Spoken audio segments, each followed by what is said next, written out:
देहरादून से अगली बड़ी खबर आपको बता दें, जहां बद्रीनाथ केदारनाथ धाम यात्रा आज से बहाल हो गई है। यात्रा अब यात्री उसके लिए पंजीकरण यात्रा के लिए करा सकते हैं। गंगोत्री यमुनोत्री धाम की यात्रा भी जल्द व्यवस्थित होगी। भारी बारिश के चलते 5 सितंबर तक यात्रा स्थगित की गई थी। मौसम को देखते हुए यात्रा को 5 तारीख तक के लिए स्थगित किया गया था। अब आज से सुचारू ये यात्रा होगी। गंगोत्री यमुनोत्री धाम के लिए भी जल्द व्यवस्थित किया जाएगा। फिलहाल बद्रीनाथ केदारनाथ धाम की यात्रा की जा सकती है।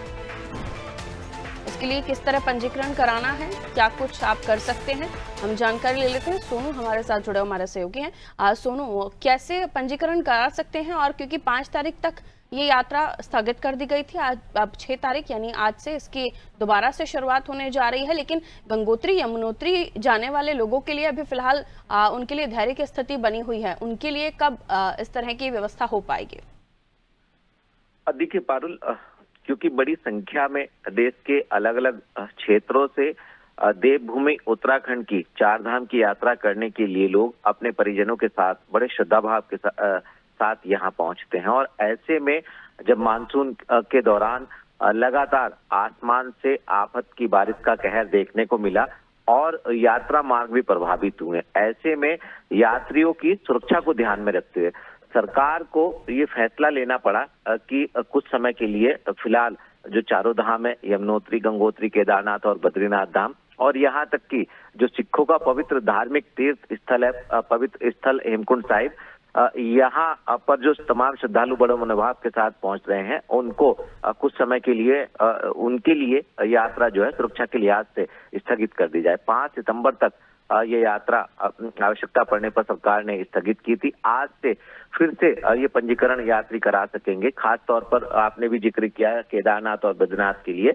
और जल्द ही यात्री जो है वो यमुनोत्री गंगोत्री में भी दर्शन करने के लिए जा सकेंगे। तो ऐसे में ऑनलाइन भी यात्रियों के लिए रजिस्ट्रेशन की व्यवस्था की गई है।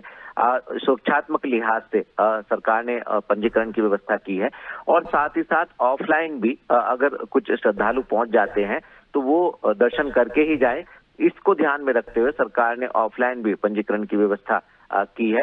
और सुरक्षात्मक लिहाज से सरकार के स्तर पर, आपदा प्रबंधन तंत्र के स्तर पर मौसम विज्ञान केंद्र भी समय समय पर ये एडवाइजरी भी जारी करते हैं कि जो भी श्रद्धालु बड़े मनोभाव के साथ यहाँ के पवित्र धामों के दर्शन करने और पुण्य प्राप्त करने के लिए पहुंच रहे हैं, वो जो यात्रा के प्रवेश द्वार हैं, खास तौर से ऋषिकेश है, हरिद्वार है, यहाँ पर पहले मौसम का अपडेट ले और उसके बाद अपनी यात्रा को आगे बढ़ाएं।